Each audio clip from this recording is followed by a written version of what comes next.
I am bold. I am brave. I am beautiful.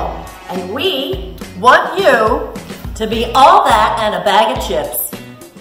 I'm Fran Bontempo, and I'm going to teach you how to curse it. I am Beth Allen, and I'm going to teach you how to screw it. And I am Tara Smith, and I'm going to teach you how to create it. What is the it? The it is a bold, brave, and beautiful life. I'm Fran Bontempo. I'm also known as the Not Ready for Granny Panties and the Dirty Words Lady.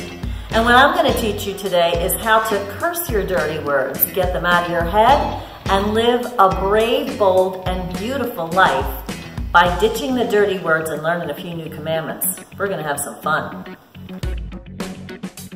I'm Beth Allen, and I'm going to show you how to screw it. I'm going to teach you how to let go of the fear, anxiety, and the negative crap that's holding you back from having everything you want out of life.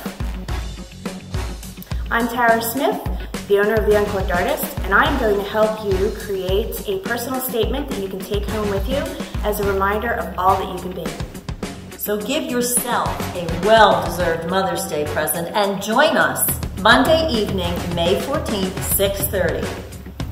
Get your girlfriends together, make it a girls' night out, and treat yourselves to an opportunity for empowerment and play and togetherness. And we'll be supplying appetizers plus champagne. Don't miss out on that.